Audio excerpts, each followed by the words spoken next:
and welcome to Mondays with Maria Gould.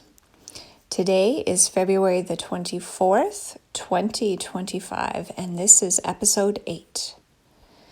Are you afraid to make your life better? This is the name of our podcast today. And in my years of helping people make their lives better, as a theta healer, as a coach, I see some themes. I see that people want to make changes in their life. They want more energy. They want better health. They want more money. They want better relationships. They do really want a better life. This is our human nature to want to grow and desire our best life. But they take off and they try and they fall off, they fall down, and they get discouraged. And I've investigated for years, what is this? It's almost like we're afraid of making our life better. Now, I'm going to dive into this week and explain to you what I've seen in my years as a theta healer, as a counselor, not a counselor, a coach, and what we can do to change it. So let's take the example of, wanting more energy and better health. People wanting to make dietary changes. Maybe they want to lose a bit of weight. Maybe they have felt really tired and lethargic and unhealthy, and they're ready to make a change. So they pick a plan, they start out on that plan, and then something happens. They start to see changes.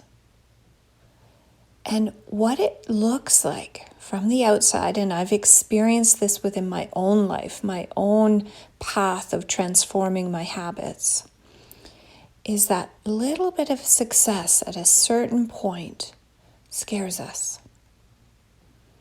We don't realize it. It's so subtle. But then we turn back to old habits. We turn back and we allow our thoughts to go back to, what's the point? This is hard. This is going on in my life.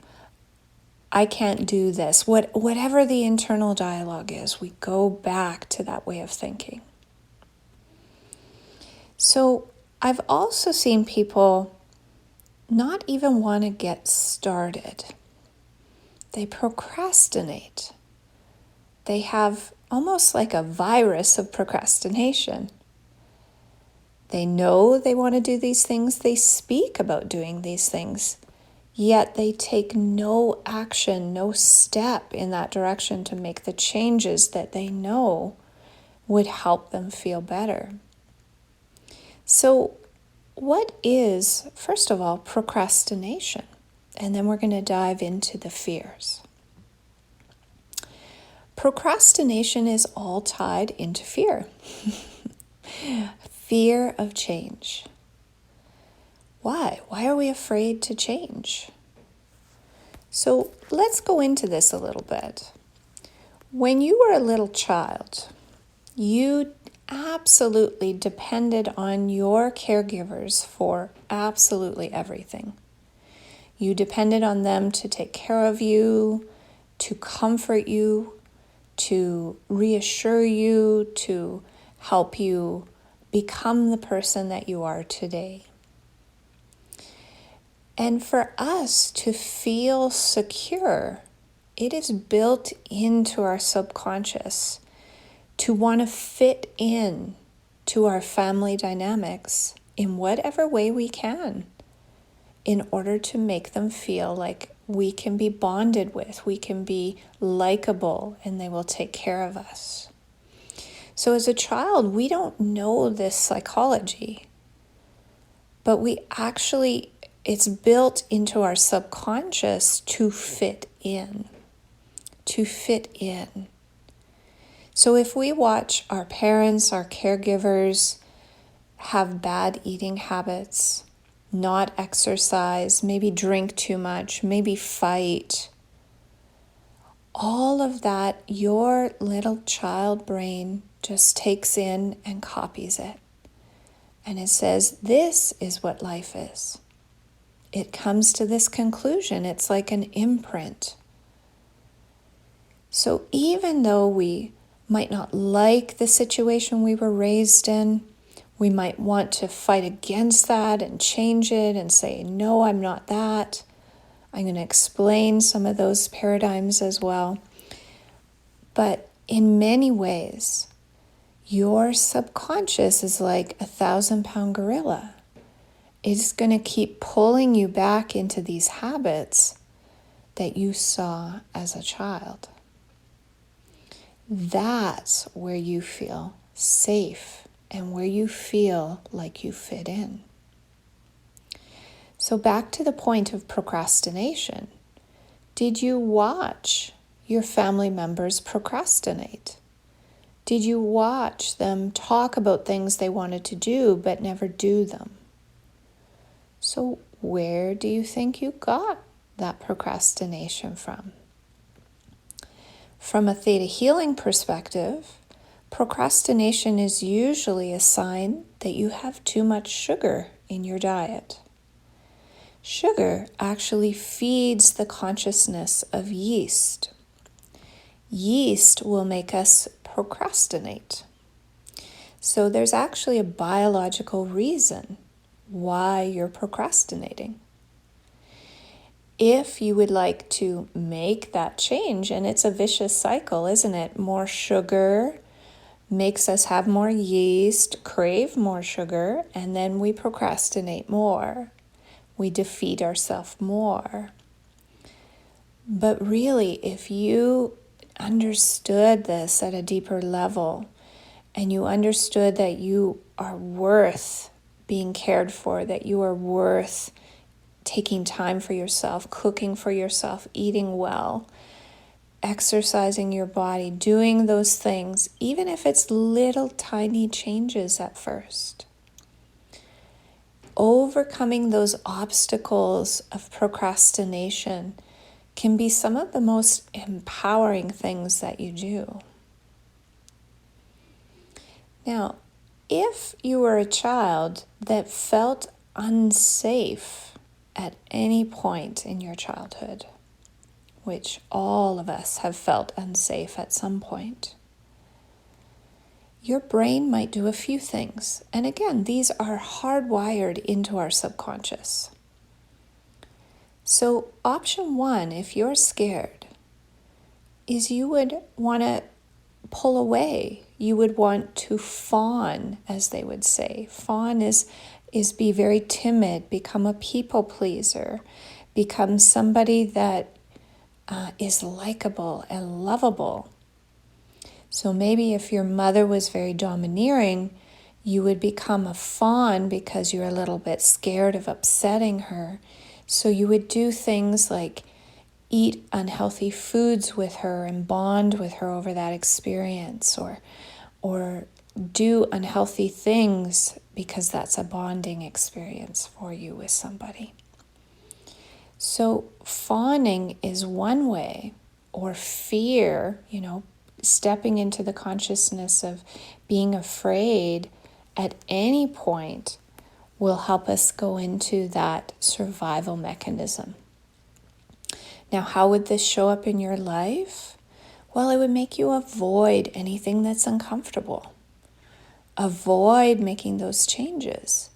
If you watched your parents or caregivers be unhealthy, and maybe their weight wasn't the problem, but they would drink or eat excessively or have poor health habits, you would copy this in some way, right? So your brain needs to be made to feel safe so that you can start letting go of these programs, these patterns.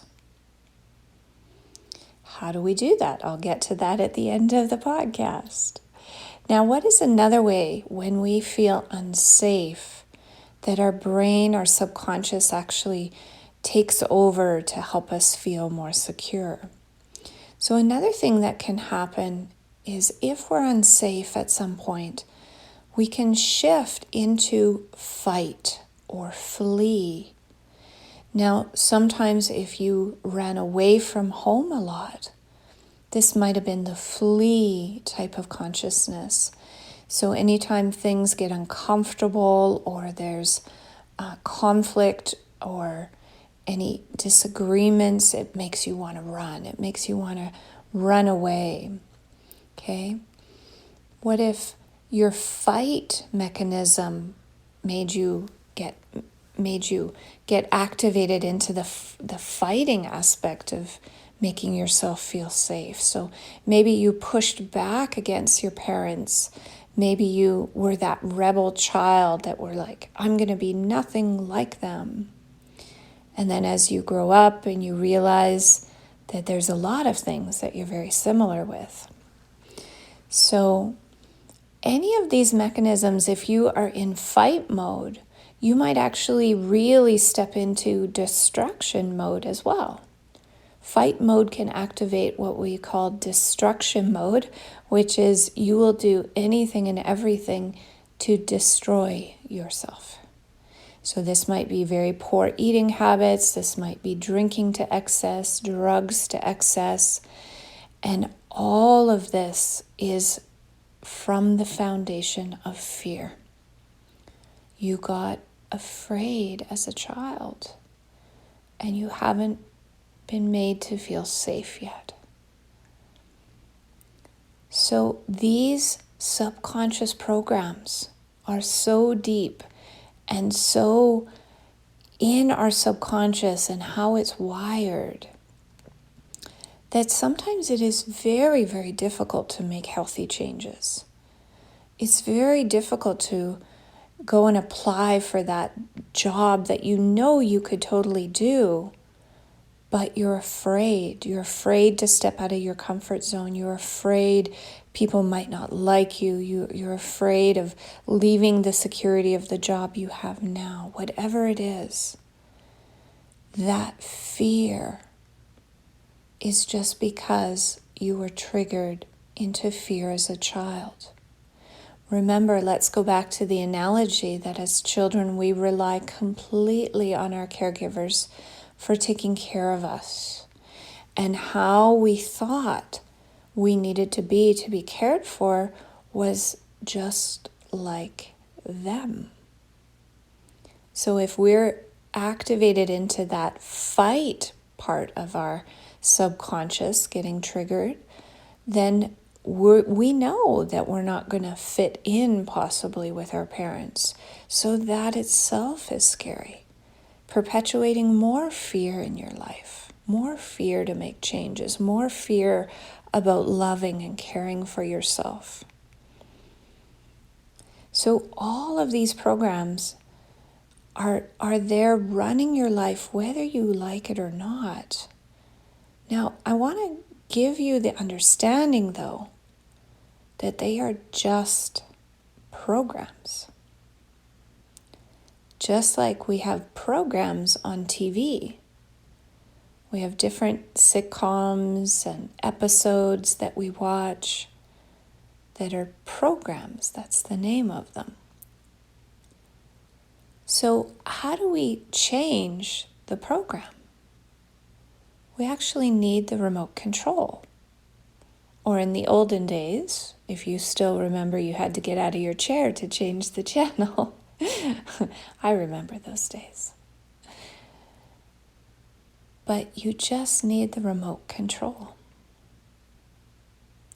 So how do you get control of your subconscious again?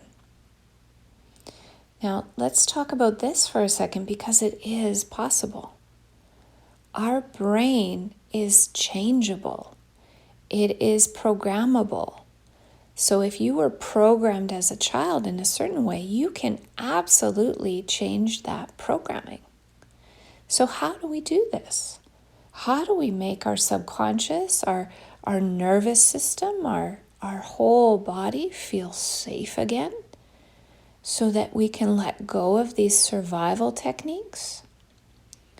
Well, a lot of times, one of the fastest ways I have found, and why I practice this modality and teach this modality, is theta healing. Theta healing allows us, with the guidance and grace of the Creator of all that is, to find where this fear began in your life, and to go back and witness Creator's healing on these situations, helping your nervous system feel safe and knowing what safety feels like again, knowing what security within yourself feels like again. This is profound work. And if you've never experienced theta healing, it is, in my opinion, like years of counseling in an hour. It is turbocharged, turbo speed, program shifting. So another way that you can help reprogram yourself is literally coaching. I'm a certified self-sabotage coach as well.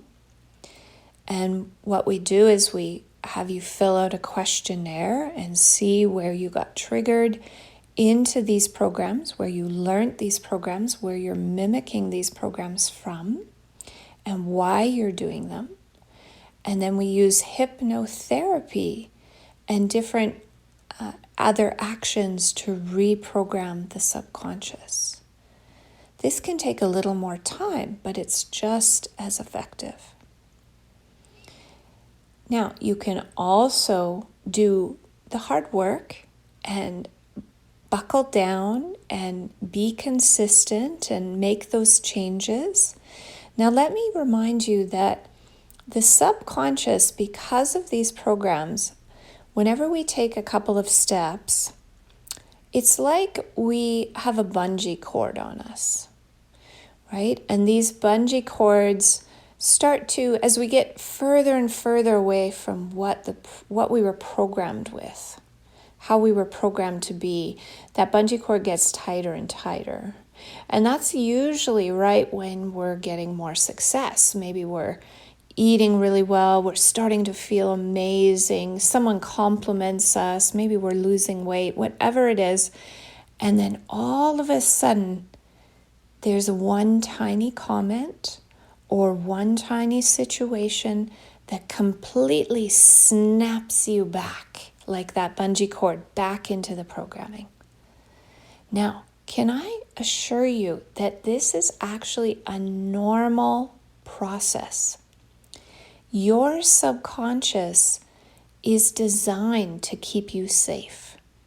And for your subconscious, safety meant staying in the herd. The herd was your family, how you were raised. So stepping beyond that is super scary for your subconscious. It believes at a deep level that you won't be cared for, that you won't be likable or lovable. So the subconscious can pull us back until we start to reprogram these beliefs, reprogram these ideas that we were taught as a child, the ideas we tell ourselves, right? We tell ourselves these programs. I'm not good enough, I'm not worthy, whatever they are. These are absolutely not true. You are part of the Creator of all that is, the life force energy that made you, that is the creator of the entire multidimensional universe and every living creature in it. You are so valuable to the fabric of space and time, and so intricately a part of the Creator that the Creator only wants you to know how much you are loved, and to love yourself and allow yourself to be loved by the Creator and by yourself and by others. So our greatest fear sometimes, though, is that love. Because of childhood, sometimes that love was taken away. Sometimes that love was abused, right? That trust was abused. So all of these aspects sit in our subconscious like that bungee cord that pulls us back. And all that the bungee cord means is looking within again, looking at those thoughts and ideas you're telling yourself and saying, no, I don't choose to believe I'm nothing. I don't choose to believe I'm not worth it. I am worth being healthy. I am worth being the best version of myself. So then you move out away from that anchor point again, that trauma point, and you keep going and you keep going. And eventually what happens, even if you bounce back and the bungee cord pulls you back, it's another layer of healing. It's another layer of reprogramming yourself. Your determination to move beyond what you were shown, taught, and programmed with as a child is just absolutely brilliant. And that your Creator is so proud of you every tiny step you make. And Creator loves you whether you feel like you can take those steps or not. You are worth it. You are so valuable to the Creator. So how else do we program it? Eventually, that bungee cord over time gets more lax, gets more stretched out.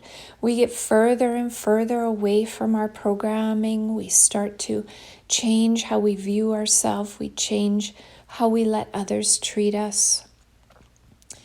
And eventually there's no going back. The bungee cord snaps. And it's now the new you. This is how we make those changes. But we have to move beyond that fear of making your life better, making those changes in your life that you know will improve your life. So coming back to the energy and better health, could you start with one thing? Just one. You don't have to do it all. That's what I learned on my journey. Now, my personality, though, is I'm actually an all or nothing.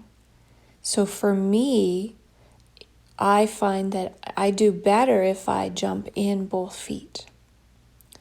Other people feel more accomplished if they just choose one thing. And they choose one thing and they stick with that. So maybe that one thing is just drinking more water, right? If you don't drink water, maybe you drink coffee or tea or other energy drinks. What if you started to drink 8 to 12 glasses of water a day, replacing some of these other things that we tend to add sugar to and cream to and honey to, that add extra calories? What if you just choose one thing? Just add water. Drink water. And then make a journal. Have a journal that actually you can write down how you feel before you begin this lifestyle change. Write down what your joints feel like, how well you're sleeping out of a scale from 1 to 10.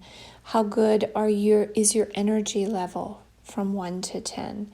How good do you feel in your relationship or sexually, right? All of these different aspects. How good does your mental health feel? And the more that you mark this down and write it down, because when we make habitual changes, the changes in how we feel can be very, very gradual. And we can easily forget how far we've come and how awful we used to feel.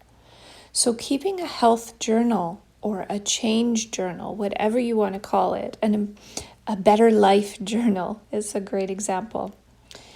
You can start to go back every few months and start to compare where you were a few months ago and how many more days do you feel better.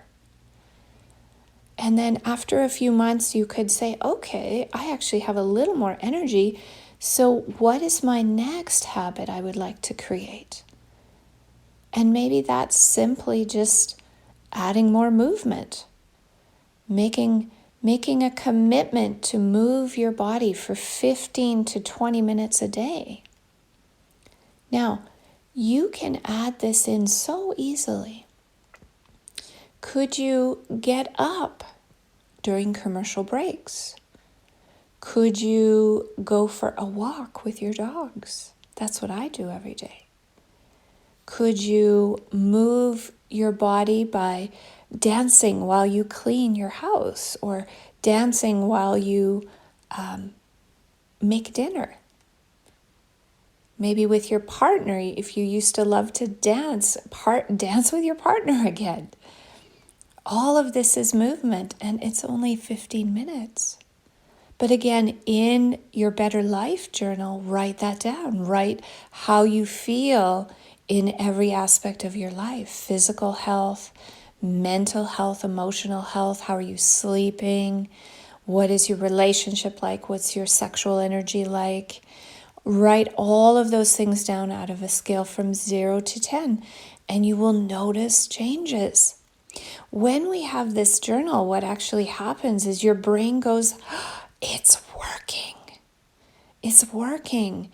And you can come back to that energy of feeling accomplished. If you do feel the bungee cord pull you back, pull out that journal and go, oh yeah, I felt better when I did these things. And then pretty soon your brain wants you to do those things. Your body wants you to do those things because you feel better. So this is what we show you. And I hope these tips were helpful. But if you feel you have some triggered fear that your nervous system has never been able to let go of, I encourage you to check out my website, mariagould.com. You can schedule a Theta Healing appointment with me. You can reach out to learn about self-sabotage coaching. All of these things will help you have that feeling of support and care as you learn to stretch and break your bungee cord. Okay? So I hope you had a great little listen to this podcast. I hope it was helpful for you. And you really can make your life better. We just have to let go of our fears of being better. And that we can fit in with a new group of friends. And I promise you, you will still fit in with your family. It'll just be in a new dynamic. So you are worth it. You can do it. Step by step or all at once. You choose. And if you'd like to subscribe to my email list, please check out my website and sign up. I offer great articles about self-sabotage and different tips to help make your life healthier and happier. Wishing you a beautiful day and happy Monday.